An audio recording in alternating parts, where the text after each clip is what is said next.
el currículum tan amplio que tiene nuestro amigo Alberto Eugenio Moro, que es maestro y que principalmente su carrera, independientemente de ser muy amplia en las materias de educación física, principalmente se enfocó en la gimnasia, aparte de otros deportes. Y en la gimnasia tuvo, él se fue el secretario general de la Federación Argentina, el presidente de la Federación Argentina de Gimnasia también, juez árbitro internacional de la Federación Argentina de Deportes, juez también internacional de la Federación Internacional de Gimnasia, consejero del Comité Olímpico de Argentina, profesor honoris causa de entrenamiento deportivo de la Universidad Nacional del Noroeste Argentina, fundador y director del Museo del Deporte Pierre de Coubertin. Sí, es una gestión inacabable toda su labor que ha desarrollado en el ámbito deportivo, terminando con éxito en el siendo un magíster en mexicano le diríamos un maestro en antropología de la Facultad de Filosofía y Humanidades de la Universidad Nacional de Córdoba y licenciado en kinesiología y fisiatra de la Facultad de Medicina de la Universidad Nacional de Buenos Aires. Yo le solicitaría, por favor, a Alberto Eugenio Moro que diera principio a su exposición. Por favor, Alberto. Yo quiero hablarles del pasado, que ustedes, la mayoría ya lo conocen totalmente, del presente, que es el problema, y del futuro, que miramos todo con entusiasmo, pero que, como siempre sucede, no está al alcance nuestro prever exactamente qué es lo que va a ocurrir. Sé que mi gran amigo, compartido con ustedes, Pierre de Coubertin, no se opondría a que yo hable de este tema, pues él mismo en 1913 organizó el primer Congreso de Psicología del Deporte. A ese congreso les doy como dato, no sirvió para que se repitiera la situación, sino hasta 1960. En 1960, en los Juegos Olímpicos de Roma, se hizo el primer Congreso Olímpico de Psicología Deportiva. Recién en ese entonces, 47 años después del que hizo Pierre de Coubertin. En el Congreso para el restablecimiento de los Juegos Olímpicos, traduzco directamente del francés, que es la memoria de Pierre de Coubertin que yo tengo. Puse todo mi esfuerzo sobre la sesión de apertura, palabras de Coubertin, ¿no? Y la primera audición coral del himno Apolo descubierto en las ruinas de Delfos logró que la audición de la armonía sagrada hundiera la numerosa asistencia en el ambiente esperado. Una suerte de emoción generalizada se expandió como si la antigua euritmia traspasara a través de la lejanía de las edades. El helenismo se infiltró de ese modo en el vasto recinto. Desde esas primeras horas, el Congreso, dice Pierre, había terminado. Él ya sabía, y aquí lo dice, yo sabía que de cualquier manera, conscientemente o no, nadie votaría contra el restablecimiento de los Juegos Olímpicos. Lo que sucedió después, todos lo sabemos. Algunos intentos que no resultaron muy de su agrado, como por ejemplo, para citar algún ejemplo, la inclusión de las actividades deportivas dentro de un gran evento como fue el que se hizo en el año 1900 en París, que le hizo decir más tarde que nunca más volverían a tener que poner el movimiento olímpico o los Juegos Olímpicos dentro de otro evento de esa magnitud.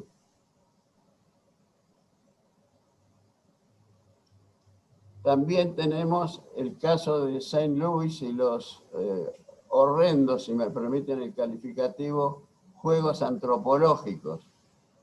Y recién en 1912, en los Juegos Olímpicos de Estocolmo, es cuando Pierre reconoce que estaban tomando la dimensión y la forma de lo que él esperaba. Sin embargo, a partir de allí, en esos Juegos, hay un episodio, un hito, podríamos decir, que marca la aparición de prejuicios, la discriminación y la violencia recurrentes, casi siempre inadvertidas, que suele afectar a todas las actividades humanas y que duraría mucho tiempo.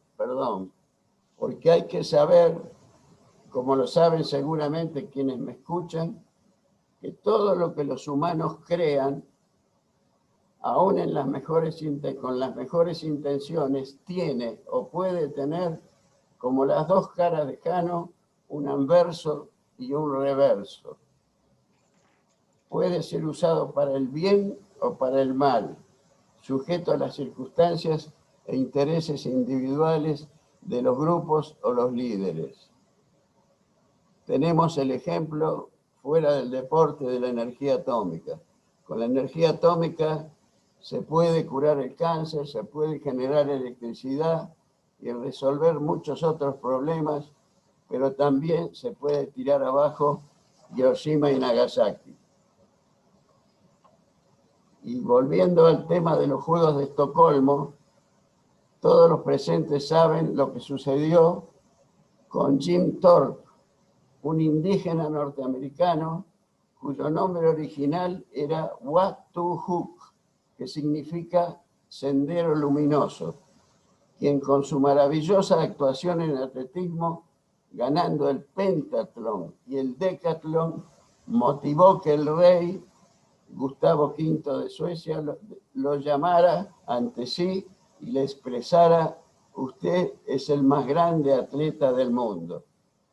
Hasta aquí la gloria de la vitalidad humana en toda su expresión.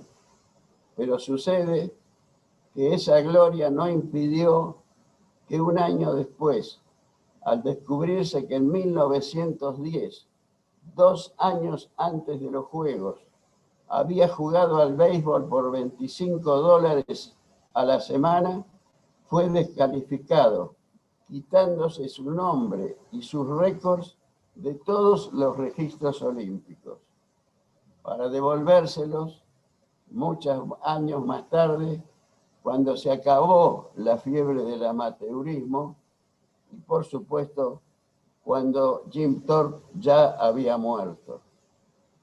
Esta discriminación y castigo anacrónico, hoy desaparecida, llamado amateurismo, establecía que ningún deportista debiera recibir recompensa monetaria alguna por la práctica del deporte, lo que era bien visto en principio. El deportista limpio, entre comillas y con mayúsculas, idealista, que solo hacía deporte para estar bien y socializar en forma totalmente desinteresada. Por amor al deporte, que eso significa precisamente amateur, amador, hacían deporte sido por Jim Thorpe en esos Juegos de Estocolmo. El norteamericano Avery Brundage, un hombre muy adinerado, posteriormente fue el único norteamericano que llegó a ser presidente del Comité Olímpico Internacional entre 1952 y 1972. 20 años fue presidente el norteamericano Avery Brundage. Uno de los atletas vencido por Jim Thorpe en aquella ocasión. Un hombre muy adinerado que posteriormente fundó un museo con su colección de obras de arte oriental y más tarde los mismos norteamericanos voltearon su estatua que estaba en la puerta, acusándolo de racista y antisemita. Esto como dato anecdótico.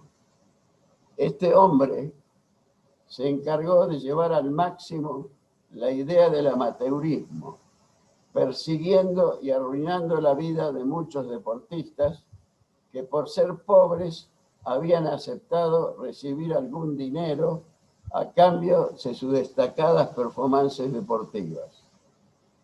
Este hombre, a él se refiere, es reconocido como en ese aspecto negativo por Pierre de Coubertin, que en sus memorias hay una parte en que escribe: él, siempre él, llevamos ahora 6 años que habíamos pretendido livianamente terminar con él, y él está siempre allá, refiriéndose a los Estados Unidos, idéntico, inalcanzable y siempre perorando, hablando. Yo, prosigue Coubertin, jamás me había apasionado por este tema. Para mí, el deporte es una religión con iglesia, dogma, culto, pero sobre todo sentimiento religioso. Y me parece infantil relegar todo eso al hecho de haber tocado algún centavo. Palabras de Coubertin.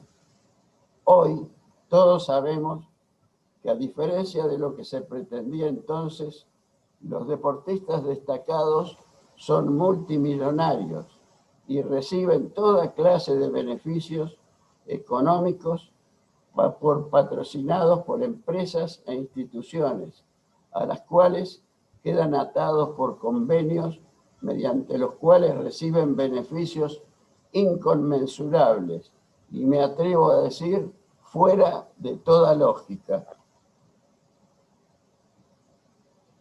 Pero en aquellos tiempos hizo mucho ruido la controversia desatada en muchos países sobre amateurismo versus profesionalismo.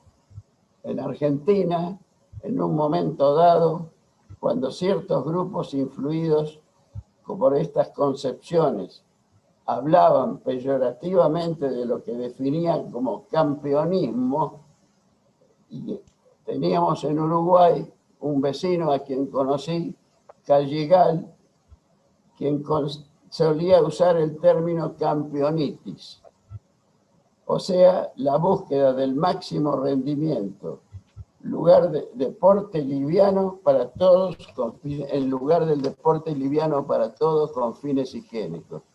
Eso se marcó en una época y después no se habló más del asunto. Y esto lo traigo a colación, porque Pierre de Frédéric, barón de Coubertin, se expresó claramente, con gran contundencia al respecto, y leo sus palabras definitorias. Palabras de Coubertin. La idea de suprimir el exceso es una utopía de los no deportistas. Es así como el récord se ubica en la cúspide del edificio deportivo. No esperéis abatirlo sin destruir todo. Resignaos, por lo tanto, todos vosotros, partidarios de la utopía contra natura de la moderación, a vernos continuar poniendo en práctica la divisa Citius, Altius, Fortius. Esta divisa, como todos sabemos, fue creada por Le Père Didon, el cura, gran amigo de Pierre de Coubertin, que defendía la cultura del exceso. En otra ocasión, que cita nuestro conocido amigo e historiador Conrado Durantes, Coubertin fue más elocuente que nunca cuando expresó en uno de sus libros: todos los deportes para todos, una fórmula que va a ser tachada de locamente utópica, pero me tiene sin cuidado, pues lo que interesa es el espíritu deportivo y no el respeto a ese ridículo concepto inglés que permite que se sacrifiquen al deporte únicamente los millonarios. Este amateurismo no es un deseo mío, sino una imposición de las federaciones internacionales y no es, por tanto, un problema olímpico. Palabras de Pierre de Coubertin. Queda claro, clarísimo, que Pierre no compartía las restricciones y calificativos que nada tenían de democráticos y excluían a muchos miembros de la sociedad que, sumergidos en la pobreza, no contaban con tiempo para entrenarse. Hasta aquí hemos hablado del pasado, un pasado relativamente reciente. Pero ahora, en el presente, viene lo difícil, el meollo de la cuestión, pues lo que relataré está sucediendo ahora en este tiempo. ¿Cómo vemos desde la antropología social a estos fenómenos que galvanizan a todo el mundo por un tiempo que puede ser muy largo en términos de una vida personal arruinada por estas ideas fuerzas que nadie se atreve a discutir? De las ideas fuerzas me refiero precisamente al amateurismo, ¿no? Explicar a dónde he llegado puede ser hoy casi, en mi pensamiento, es casi una herejía. Por eso pienso que lo que aquí estamos diciendo no es algo que haya que poner sobre el tapete en forma general, sino reservarlo para un grupo de estudiosos como los que estamos constituyendo en este momento. La pregunta, ¿cómo vemos desde la antropología social a estos fenómenos? Hay que explicar a dónde se ha llegado, pues hoy hay un capítulo titulado La utopía funcional del doping, en el cual, sabiendo yo que me metía en camisa de 11 varas, hice una aclaración previa que, si ustedes me permiten, voy a leer para que no queden dudas con respecto a mi adhesión al Comité Olímpico Internacional. Toda mi vida he estado inmersa en el deporte, con mi cuerpo, mi razón y mis sentimientos, lo que me ha llevado a observar muy de cerca ese extraordinario fenómeno de nuestro tiempo que podemos denominar olimpismo moderno. Como en todas las actividades humanas, creadas por la imaginación y la laboriosidad propias de nuestra especie, podrán encontrarse aspectos positivos y negativos. El que yo escriba sobre uno de estos últimos no significa un ataque y mucho menos una descalificación a este fenómeno social de alcances planetarios originado en la magna obra de Pierre de Coubertin, que son los Juegos Olímpicos de la era moderna. Nada más lejos de mi intención. Esas son mis palabras. Quiero dejar bien en claro, además, completando esta pequeña introducción, que a lo que vamos a aludir ahora no es algo contra el Comité Olímpico Internacional, sino todo lo contrario, es una observación de algo que está sucediendo. La psicología social de las organizaciones, entre muchas otras cosas, nos enseña que las organizaciones humanas, cualquiera sea su característica, suelen levantar como bandera diferentes tipos de ideas fuerza, casi siempre utópicas, que por su buen fundamento ideológico suscitan la aprobación unánime y acrítica de sus seguidores.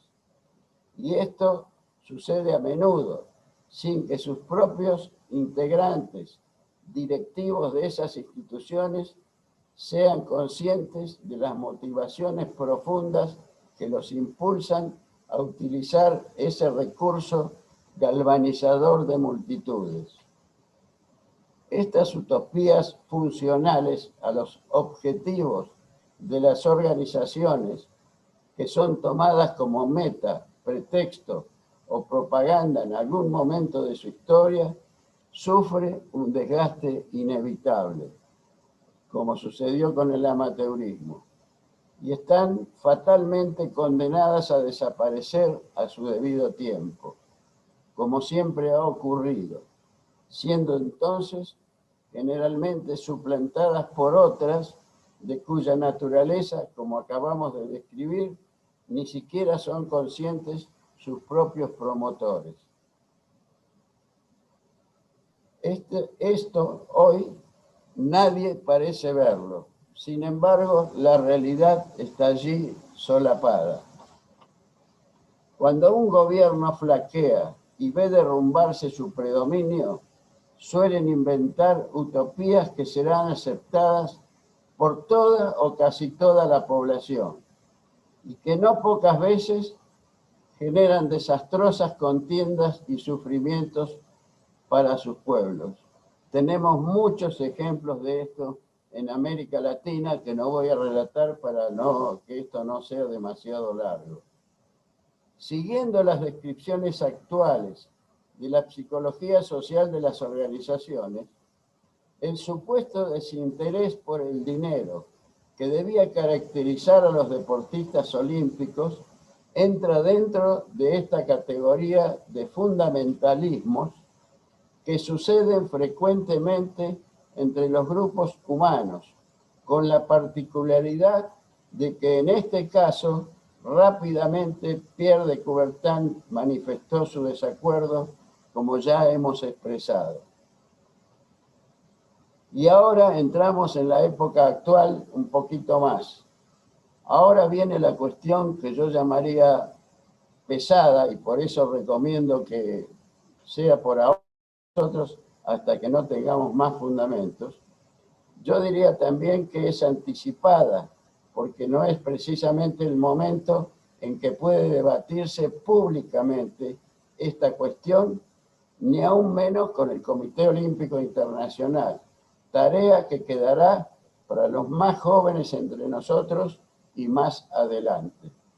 Me pregunto, y les pregunto a ustedes, ¿qué pensaría y qué opinaría Pierre de Coubertin refiriéndose hoy a la casa de brujas que constituye el fundamentalismo del doping, tan obviamente equivalente al amateurismo de otras épocas? Son lo mismo, utopías que parecen perfectas al principio, pero que después se demuestra que caducan por una u otra razón. He visto de cerca en Seúl 1988, porque estaba allí, llorar desconsoladamente a una gimnasta rumana ganadora del All Around, o sea, ganadora de las 4 disciplinas de la gimnasia, siendo entonces la gimnasta más completa de su equipo, a la que se sancionó escamoteándole el triunfo. También asistí, y tengo los diarios de Corea, con el caso Ben Johnson, Carl Lewis. Cuando gana Ben Johnson los 100 metros llanos, una prueba emblemática del atletismo olímpico, en la tapa del diario, con grandes letras, decía: el hombre más rápido del mundo. Pero sucede que 2 días después aparece otra tapa en una edición especial donde dice: la medalla le fue retirada a Johnson y va a Carl Lewis, que era el segundo. Y el segundo, saben ustedes que Carl Lewis era presentado siempre como el deportista limpio. Sin embargo, después se supo que también había ingerido las mismas sustancias y que el Comité Olímpico Norteamericano lo había ocultado. En los Juegos de Río, un puntito más, en los Juegos de Río 2016, los últimos, Los basquetbolistas argentinos fueron despertados por los inquisidores a las 5 de la mañana para invitarlos a orinar. En esos mismos y últimos Juegos Olímpicos casi se comete, como recordarán ustedes, la alevosía de dejar afuera por acusaciones de doping a todo el equipo ruso. Linda manera de sacarse de encima uno de los más poderosos competidores. Todos conocemos de qué es capaz la naturaleza humana. Perdón.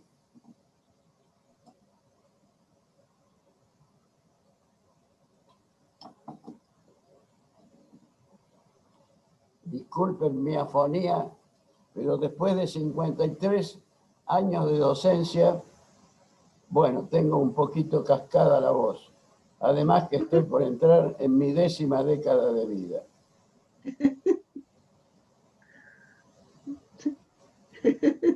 Como en muchas otras cosas, el secreto está en el pensamiento abstracto que está detrás de las palabras.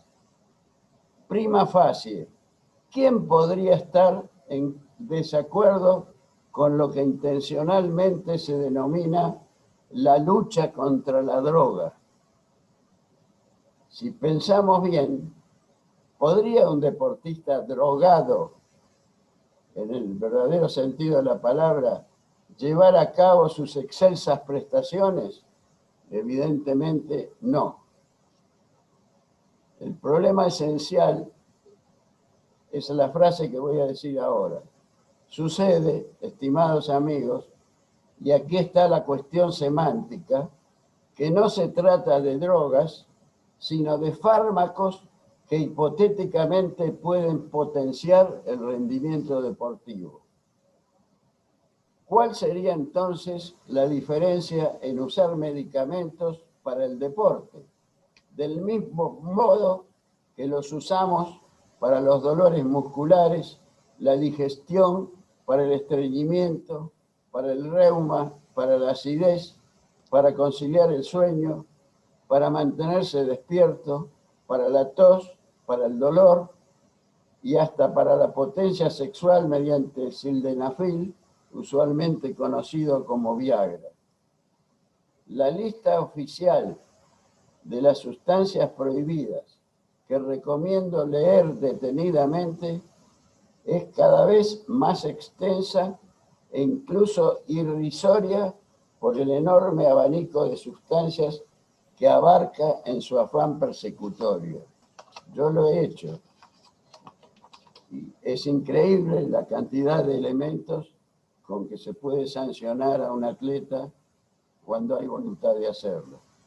Con esta moderna inquisición, nuestros afanosos Torquemada, sabrán quién fue, supongo y estoy seguro, acoplados al Comité Olímpico Internacional y a los comités olímpicos nacionales, están prohibiendo y coaccionando a los deportistas para que no tomen café, el té, alcohol, las hormonas, el oxígeno, los analgésicos, los tranquilizantes, antitusivos, euforizantes, antihipertensivos, gotas nasales, beta bloqueantes, anticongestivos, autohemoterapia y 1000 medicamentos más en busca de una supuesta pureza fisiológica, utópica e insostenible, ya que el ser humano no tiene límites cuando se propone alcanzar sus objetivos, como lo demuestra la simple lectura y conocimiento de la historia. Se trata de medicamentos. Y nunca la humanidad vuelve atrás en los avances científicos. Esta es su naturaleza, que ha permitido llegar a donde está la humanidad, para bien o para mal. He asistido desde sus comienzos, años 60, a las primeras reuniones y congresos de médicos deportólogos en la Argentina, que entonces tenían aún un papel secundario y no se llamaban así, en los que se analizaba ¿Qué era este nuevo concepto del doping que provenía de los Estados Unidos y de Europa en el marco de la Guerra Fría paralela que se llevaba a cabo para pretendidamente, en el caso del deporte, demostrar en los Juegos Olímpicos la supuesta supremacía de un sistema político sobre otro? Si, como se alegaba y aún se dice, que se trata de cuidar la salud de los deportistas, tengo algunas preguntas y aseveraciones para hacer. Primera, ¿deberíamos entonces controlar el automovilismo, el boxeo, el alpinismo, las artes marciales, el paracaidismo, el volovelismo, el parkour y hasta la gimnasia y todo otro deporte que tiene riesgos para la integridad de los atletas, estableciendo además que quien gana o quien pierde, según los fármacos que ha tomado, ha habido muertes en todos los deportes que he mencionado? Sin embargo, allí no se hace doping. Se ha tomado nota, segundo, se ha tomado nota de quien tiene la última palabra, quien dictamina el triunfo o la derrota del deportista, ya no es más solamente la marca, el resultado o la aprobación de un juez deportivo, sino la de integrantes de una organización ad hoc, una superestructura parasitaria del Comité Olímpico Internacional, cuyos miembros es probable que en su mayoría sean profesionales que ni siquiera sean o hayan sido deportistas. Tercera, habiendo en todo el mundo organismos nacionales y supranacionales encargados de supervisar la salud y las cuestiones humanitarias, pregunto, ¿por qué el Comité Olímpico Internacional asume la función sanitaria de controlar y sancionar a un atleta cuyo médico personal le recetó gotas nasales con efedrina? ¿No es una intrusión en la vida privada? ¿Cómo es que una situación previa a su actuación deportiva y sucedida quizás hace unas semanas por los métodos de detección cada vez más perfeccionados, quizás hace una semana en forma accidental en su vida privada, con medicamentos recetados por su médico personal, permita privar a un deportista de su trofeo y borrarlo del récord obtenido para siempre, como se hace cuando se descubre un caso de doping? Cuarto, ¿por qué se permite además que suceda algo que me ofende y ofende a todos los deportistas? Que un coro de periodistas supuestamente especializados se atrevan a calificar a los atletas sancionados, lo he leído muchas veces, como tramposos, sucios, deshonestos, desvergonzados y otros epítetos aún peores, obviando que son esforzadas personas que no están allí por haber tomado alguna pastillita misteriosa, sino y principalmente por su sometimiento a un entrenamiento con sangre, sudor y lágrimas.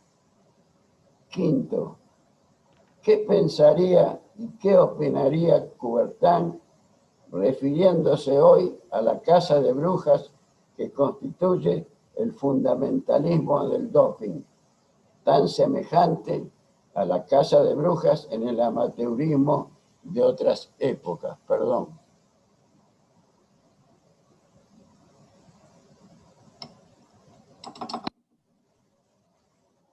He visto de cerca en Seúl, en 1988, porque también estaba allí, llorar desconsoladamente a una gimnasta rumana, ganadora del All Around siendo la gimnasta más completa del mundo, a la que se sancionó escamoteándole el triunfo. También en Corea vi el caso del canadiense Ben Johnson. Perdón, esto no fue en Corea, sino en Seúl. Ben Johnson en los 100 metros, el hombre más veloz de la historia, según la tapa del Korea Herald, que 2 días después saca otra en la cual se dice lo que ya expliqué respecto a que la medalla pasaba a Luis, que estaba en el fondo en las mismas condiciones que él.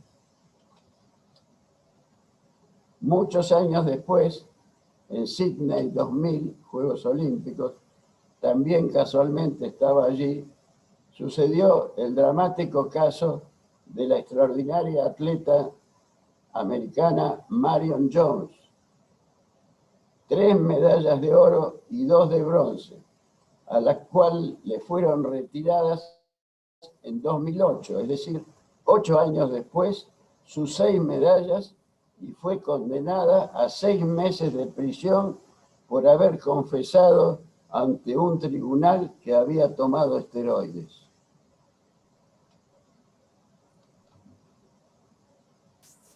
Poco a poco, el grupo minoritario, esto lo he visto con mis propios ojos,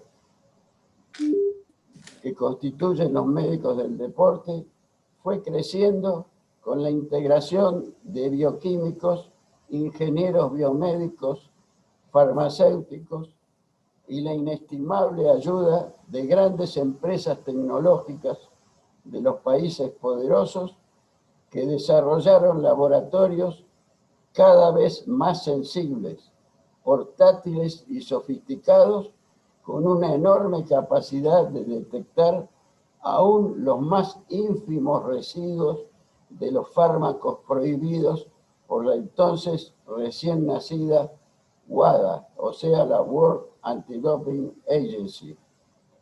Pero hoy, en la Carta Olímpica, el documento máximo del olimpismo, se ha incorporado el Código Antidopaje, con el carácter de obligatorio para todo el movimiento olímpico. No es mucho. De este documento, nada menos que la Carta Olímpica, estoy refiriéndome a la que yo poseo, que es del año 2000, en un solo párrafo, referido al Código Antidopaje, de solo 6 renglones, he extraído estas palabras que muestran, cuando menos, una actitud antidemocrática. Obligatorio, prohibición, establecerá, prohibidos, impondrá, obligación, someterse, controles, determinará, violación y sanciones. Todas estas palabras en un párrafo de 6 renglones.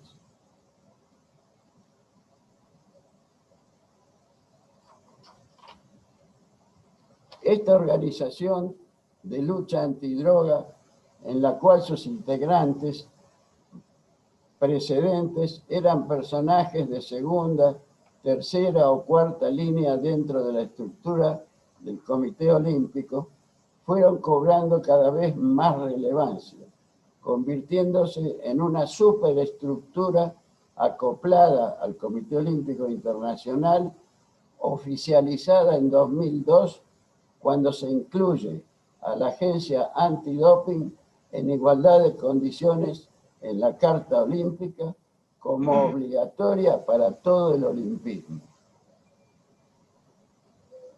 En alguna publicación del Comité Olímpico Argentino textualmente dice: asumimos el honroso compromiso de respetar los preceptos de la Carta Olímpica y del Código Antidopaje del Movimiento Olímpico. Los preceptos del Comité Olímpico Internacional, que son realmente una maravilla, puestos en el mismo nivel que las sanciones por el famoso doping que se estila en estos tiempos. Y ahora me referiré muy brevemente, porque no tengo cualidades de adivinación, al futuro. Pero para ser optimista, ya se vislumbra cuál será el reemplazo de esta utopía. Porque yo no lo voy a ver, pero muchos de ustedes quizás vean cómo la persecución a través del doping desaparece, como desapareció el amateurismo. Y aparecerán otros intereses u otras ideas, fuerzas que arrastren a las multitudes detrás de esas buenas intenciones. Para ser optimista, ya se vislumbra cuál será el reemplazo de esta utopía. No hay escrito del Comité Olímpico Internacional, ya sea de su presidente, como en los prólogos de la revista olímpica, en que no se toque el tema de la preocupación por la ecología. La preocupación por la ecología, las ciudades limpias, otra vez, primero limpios en dinero, después limpios farmacológicamente, y ahora ciudades limpias para poder hacer los juegos y para tener un objetivo generalizado para todo el mundo por parte del Comité Olímpico. La preocupación por la ecología, las ciudades limpias, reemplazarán al doping como la utopía del futuro, probablemente. Y por último, la gran pregunta que les dejo para pensar. ¿Qué creen ustedes que pensaría Pierre de Coubertin si viviera acerca de lo que he tratado de exponer sintéticamente en relación con la guerra antifármacos?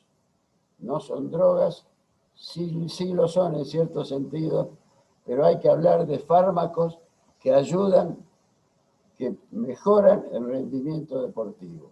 Nunca se volvió atrás de los descubrimientos científicos en la historia de la humanidad.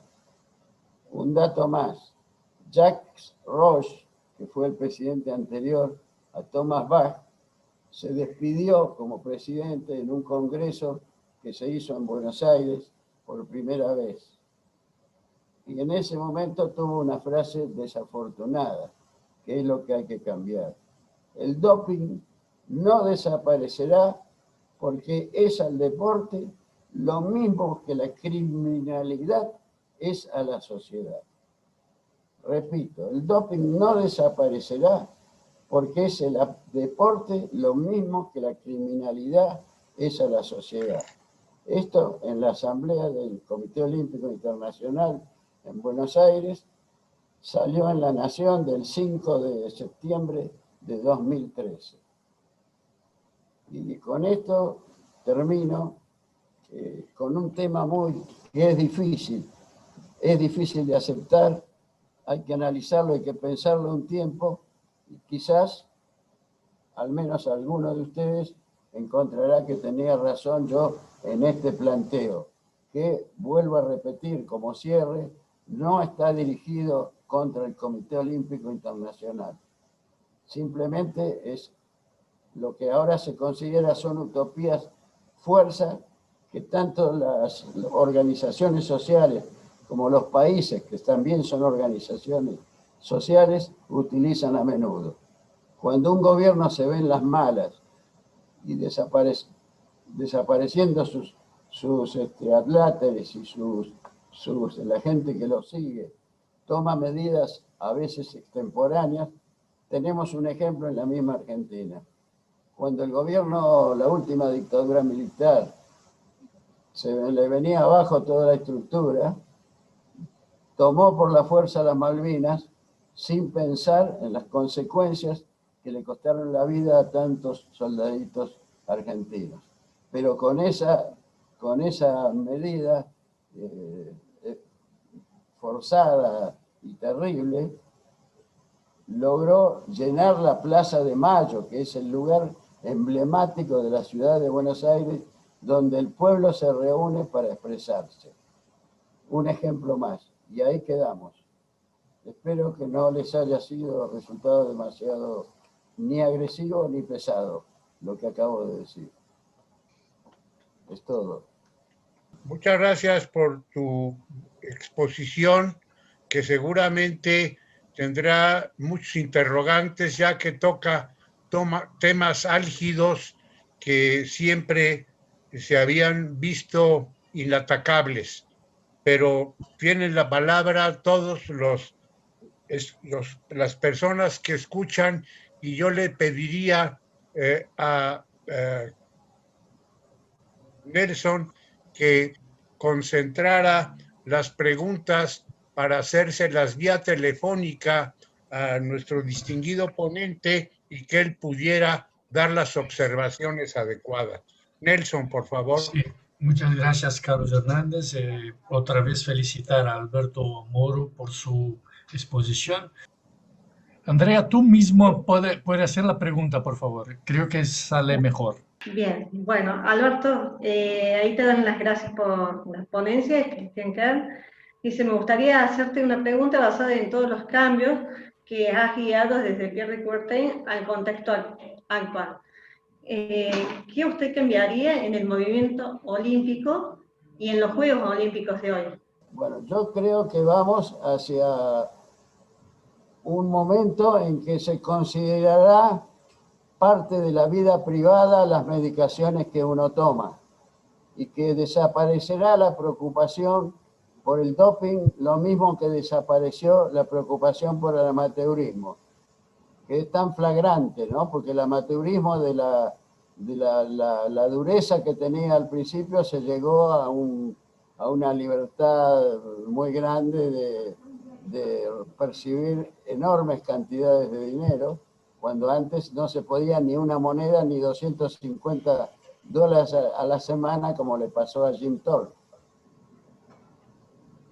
Eso cambiaría. Yo espero que pase, va a pasar lentamente, estas cosas no suceden rápido, pero ustedes probablemente vean en el futuro y se levantan voces de gente que empieza a ver que esto no puede seguir así, volviendo locos a los atletas y a los países con una cosa que se relaciona con la medicina y los medicamentos y no con el rendimiento deportivo.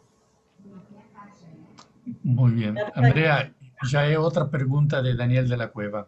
Exacto. Dice, ¿qué piensas respecto de la pandemia? ¿Deberían realizarse los juegos o sería más saludable no hacerlos? Bueno, ese es un tema muy controvertido y muy difícil, porque como ustedes saben, las ciudades designadas, no los países, sino las ciudades, empiezan a prepararse 8 años antes. Cuando se enteran de que van a ser sedes, son 8 años antes. Y los preparativos y las inversiones y la adopción de todas las medidas necesarias es un trabajo tremendo que después cuesta mucho. Se produce la separación entre los fundamentalistas que dicen hay que clausurar todo, hay que cerrar todo, y los que dicen no podemos echar a perder o desvalorizar tanto esfuerzo que se ha hecho para realizarlos.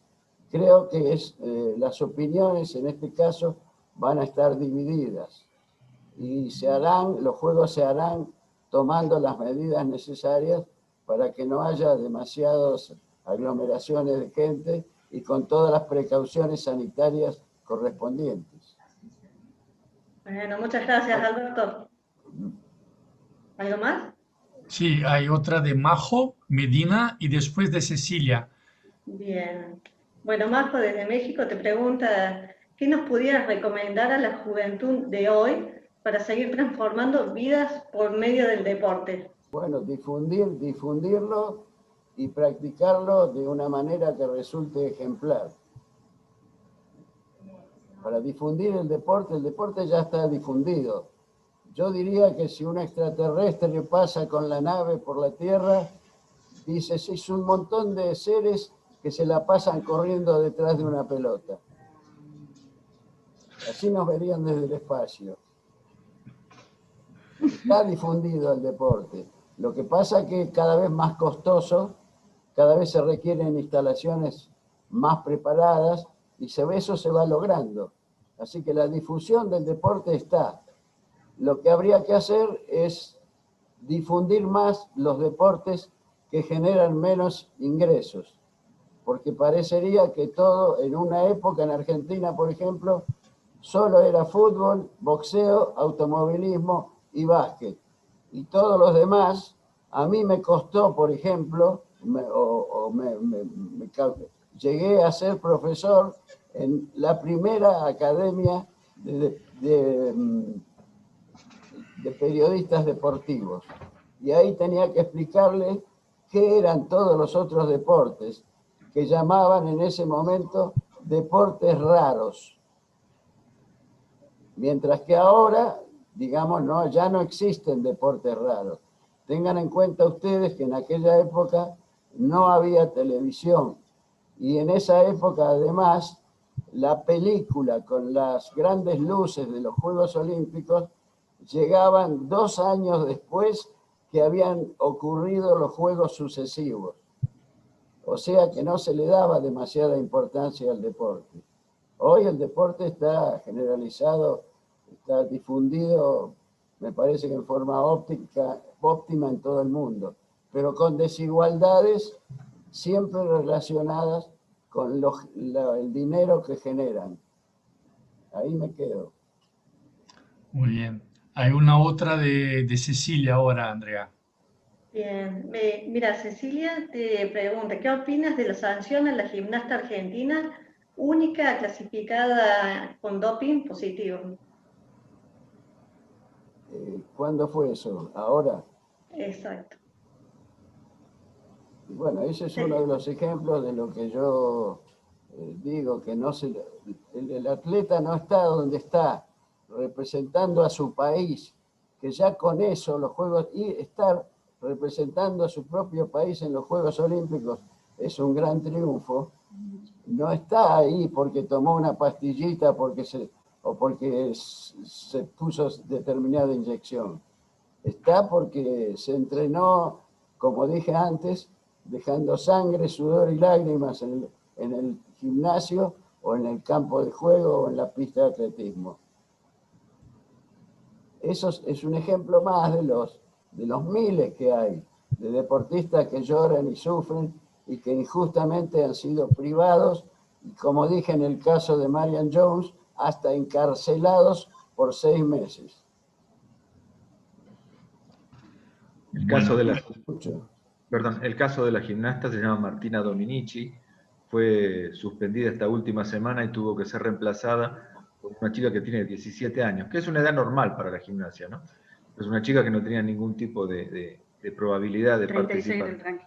Está 36ª en el ranking mundial en la mejor de sus disciplinas, por eso pensaba que Alberto tenía alguna... Pero bueno, la contestación es perfecta de todas maneras. Muchísimas gracias. Una aclaración. En el caso de la gimnasia artística, que no es una maratón ni es los 100 metros llanos, sino que es una actuación de 2 minutos, a lo sumo 2 minutos, en un aparato, una actuación explosiva que requiere enorme perfección. ¿Qué droga puede ayudar a una gimnasta en ese caso? Si no necesita nada más que la perfección máxima en 2 minutos. No necesita resistencia ni enorme velocidad, sino un ritmo, una calidad que no se la va a dar ningún medicamento, ningún fármaco. Andrea, hay una otra pregunta de Elvira Ramini, por favor. Perfecto. Elvira Ramini te pregunta, ¿a quién hay que descalificar en realidad? ¿El atleta o únicamente su entorno? Yo diría que no hay que, para casos normales, digamos, no descalificar a nadie. Pero la responsabilidad la tienen todos. Porque si yo soy profesor de natación o tengo un equipo olímpico a mi cargo de natación y sé que los adversarios se afeitan el vello de las piernas para ser más hidrodinámicos, también yo lo voy a hacer. Con estas drogas que tanto se combaten, todo el mundo hace lo mismo. Si un entrenador sabe que sus rivales usan determinada medicación, ellos no van a querer dejar de lado esa ventaja y también la van a probar, aunque no estén formados para valorar los efectos reales de un fármaco que ayuda en el deporte, o que eventualmente se cree que ayuda en el deporte, porque muchas veces no aporta nada. Lo esencial es el esfuerzo deportivo, el entrenamiento. Exacto, exacto. Gracias. Andrea, la pregunta de Tomás Bolaño. Bueno, Tomás Bolaño dice, ¿qué ocurriría en los deportistas cuyos países que no tienen un desarrollo en la producción de fármacos ni de tecnología para el mejoramiento del rendimiento? Bueno, salen siempre perjudicados. Acuérdense que a Maradona lo sacaron de una oreja porque era el tipo peligroso cuando se hizo el Mundial de Fútbol en los Estados Unidos. Y siempre los perjudicados, como en el caso de, por ejemplo, hasta de vecinos, Estados Unidos, vecino de Canadá, pero le arrebataron la medalla y el triunfo a Ben Johnson para dárselo a Carl Lewis, que era americano. Y esos episodios se reproducen, no todos se conocen en todas partes del mundo. Sobre todo, cuanto más grande o importante es una competencia, más suceden este tipo de problemas. Si alguien más quiere preguntar alguna cosa. Si es una pregunta corta. Yo quiero hacer una observación que, sí, que nos da Dante Parra y que sería muy conveniente que la tomaran en cuenta. Está en el chat como primera observación. Después de los saludos de Majo Medina, Dante Parra escribió lo siguiente: los que quieran profundizar sobre estos conceptos de Alberto Moro pueden consultar en su libro Conmociones en el Olimpo. Tengo dicho material en PDF para aquellos que lo deseen. Por lo tanto, sería muy interesante que se consultara directamente con Dante Parra para poder tener un concepto más general y específico de las palabras de nuestro actual ponente, Alberto Moro. Sí, con mucho gusto. Entonces, al nuevo mensaje que ya escribió para mí. ¿O puedo hablar? Gracias. Si a alguno le interesa una fundamentación escrita sobre esto, tengo otro artículo que publiqué en un libro que no se refiere al deporte, solamente para dejar constancia de estas ideas. Y eso se lo puedo enviar por mail a quien lo solicite. Está toda la argumentación. Muchas gracias, Alberto. Quizás yo soy mejor para escribir que para hablar, así que va a estar mejor explicada en ese artículo que estoy ofreciendo libremente a quien le interese. Andrea, hay una pregunta de Carolina y después de Tomás. Bien. Nelson, Carolina Fontaura, de Brasil. Sí. ¿Qué opinas de los escándalos de dopaje del equipo olímpico de Rusia y la sanción que ellos sufren en no poder competir bajo su bandera? Bueno, a eso hice una pequeña referencia en el discurso y me parece una barbaridad que hasta se habló de suspender a un país por doping. Ya tuvimos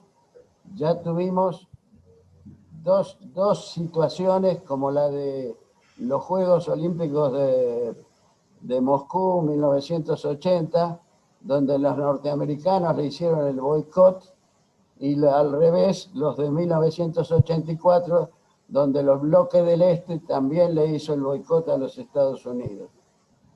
Y eso era por razones geopolíticas, digamos. Y mientras tanto esto se puede resolver más fácilmente. Es de menor envergadura, digamos.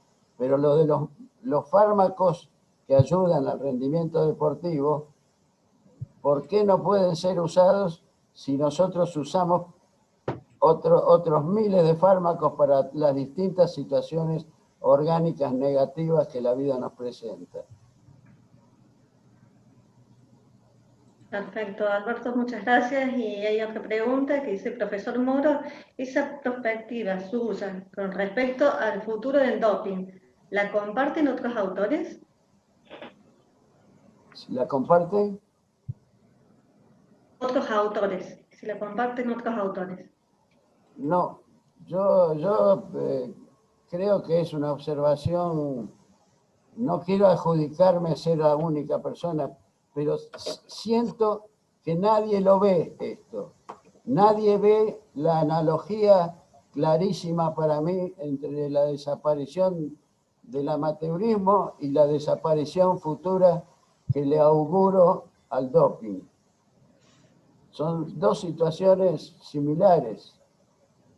Siempre hay una utopía. Si quieren que les cuente otra, puedo dar un ejemplo de tipo político. Pero hay muchos en Latinoamérica. Si ustedes analizan, van a ver que cuando hay ciertos problemas, los gobiernos por ahí toman resoluciones que les han pensado y les resultan gratas a todo el pueblo y logran adhesiones que no lograrían de otra manera. Está, digamos, en la esencia de las organizaciones humanas que ocurran ese tipo de cosas. Poner una idea detrás de la cual se pueda acomodarse todo el mundo, sentirse conforme todo el mundo. Pero a la larga se demuestra que hay inequidad y que no son buenas en el fondo. Y entonces desaparecen para ser reemplazadas por otras. Bueno, Alberto, gracias por ahora. Voy a escuchar ahora. No he escuchado, espero escuchar alguna vez las voces de los periodistas deportivos, que salga alguien a decir esto que yo acabo de expresar. Muy bien.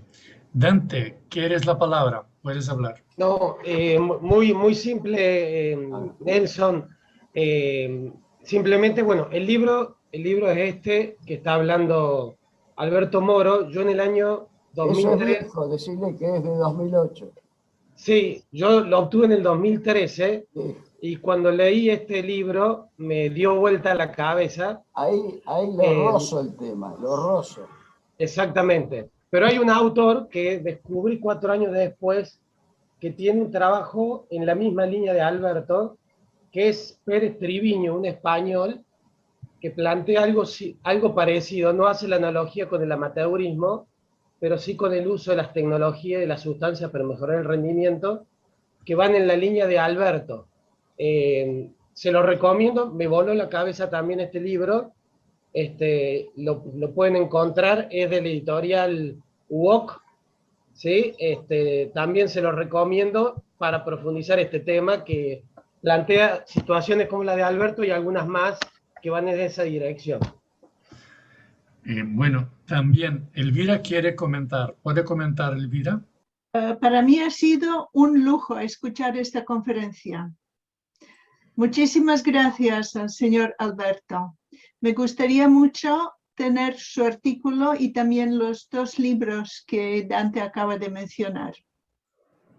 Ahora yo también quiero hacer un comentario, porque he vivido esta parte de la historia del Comité Olímpico Internacional y solo quiero confirmar que estoy de acuerdo con la visión del señor Alberto Moro. Y me gustaría confirmar también que WADA fue creada por razones políticas y no por otras razones. El Comité Olímpico Internacional, con las federaciones internacionales de todos los deportes, hacía un trabajo magnífico. WADA fue creada por otras razones. Así que, señor Alberto, ha sido un gusto enorme escucharle. Andrea, por favor, comente a Alberto. ¿Puedo contestar? Ahí he hecho la traducción en directo. Muy bien. ¿Quiere expresar algo?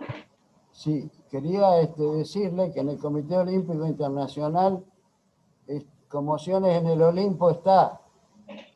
Yo mandé ese libro por intermedio de una persona que vive en Lausanne y que lo llevó personalmente al Comité Olímpico.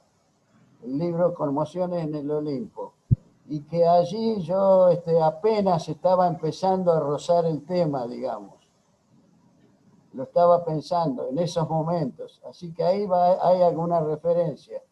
Pero yo tengo algo más completo que le puedo enviar a quien quiera interesarse por este tema.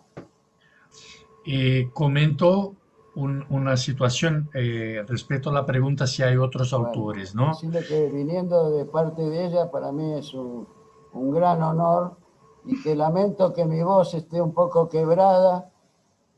Para esta señora, por favor, decirle que yo no estoy atacando al Comité Olímpico Internacional ni a los comités olímpicos nacionales como alguna persona podría interpretar. No se trata de eso, se trata de descubrir, digamos, en la antropología de lo que se trata es de rascar la superficie para ver qué hay detrás de ella. Y muchas veces se descubren cosas interesantísimas en toda esa gran capacidad que tenemos los humanos de inventar cosas, algunas de las cuales son concretas y la mayoría son abstractas y están en nuestra capacidad de pensamiento abstracto. Andrea, por favor, ¿le puedes decir un poco el comentario que yo hice? Sí, Elvira, yo hice el comentario mientras vos lo ibas diciendo, ¿sí? Así que, pero bueno, se quedó un poco con lo que Dante había expresado anteriormente. Amigos, creo que ya avanzamos en la hora. Me gustaría de pedir a Carlos Hernández para que haga un cierre desde su parte. Carlos Hernández, por favor. Buenas tardes. Nuevamente tendré la ocasión de saludar a todos en esta atípica reunión también de nuestro comité. Se ve que las situaciones anómalas y atípicas se repiten coincidentemente y agradezco mucho a todos ustedes que nos hayan acompañado en esta polémica plática que desde luego tiene la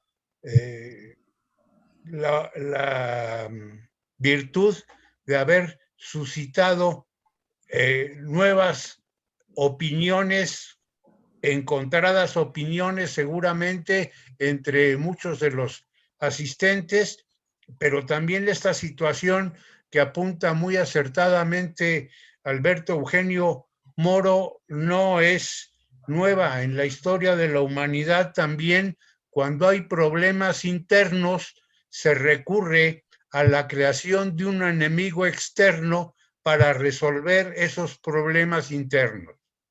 Dicho esta observación, pues no me queda nada más que agradecerles a todos su interés, su asistencia y a pedirle por favor a nuestro amigo Dante que nos reenvíe por el conducto electrónico los artículos que él tiene y el que comentó Alberto Eugenio Moro.